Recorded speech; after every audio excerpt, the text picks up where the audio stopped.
Hello, welcome back to another episode of Fresh Perspectives and Unleashing Yourself in Midlife with me, Jen Eden. I am the founder of the Sugar Freedom Method, and man, do I want to talk to you about this one today. And why? Because I am the founder of the Sugar Freedom Method, and the word right there is freedom from sugar. It's not about not having it, okay? It's about the freedom to have it, not have it, how to disconnect, get off it, and have it if you really want a little bit, because I truly do believe that it is life. And so if it's a special occasion, let's go, life happens. But the biggest thing I see people struggle with is, what the heck do I do, Jen, to get back off it? Because once it has its grips on me, you're like, I'm in trouble. And so I want to talk to you about this today. Okay, so there's a couple of things, a couple of components to what to do the day after a sugar binge. So number one, like I taught in one of my classes recently, number one, look, I just need you to have compassion for yourself, okay? Our food is rigged to be addictive. If you don't know that, check out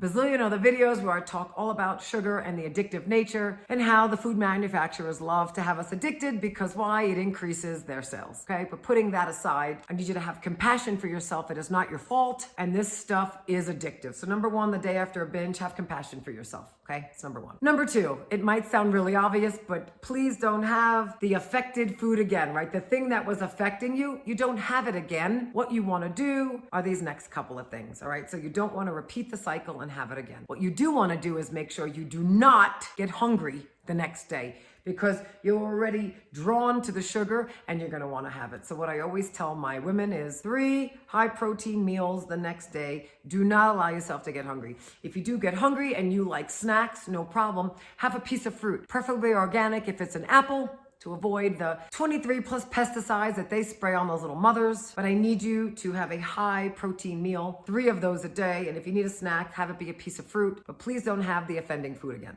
Okay, it's really important to break the cycle. The other thing I really need you to do is I need you to sweat out the toxins, sweat out the crap that you ate. And you can do that, you ready for it? By exercising, by finding a way to get your heart rate up and get your body to sweat. I always say, our largest organ is our skin, and I need that detoxification organ working in your favor. And so please go out and have a workout, do something. I don't care if you go in a sauna and you sweat. I need the toxins to leave your body. The other thing, if you choose exercise over a sauna, is you get an endorphin hit. Yes, from exercise, you might have heard this, right? You get the happy hormones. And so what I'm looking for is for you to have a way to have that happy hormones take over versus having more sugar that gives you a dopamine hit. That is the same feeling. The only problem is that the sugar is hurting you and the endorphin hit is helping you because you're getting it through exercise. And then last but not least, on what to do the day after you're like, man, did I derail? You ready? I need you to hydrate. So I need you to drink. I'm not a fan of saying exactly how much, but it could not hurt for you to have a gallon of water, flush out the toxins. Because if you didn't know it, sugar is a toxin. And very few people I know just drink straight up cane sugar. It's coming with chemicals and additives and food dyes and sucralose and natural flavors, which packs up to 100 chemicals. And what's happening is your body is just craving, because if you didn't know it, chemicals cause cravings. And so I want the chemicals out. I want the high protein in.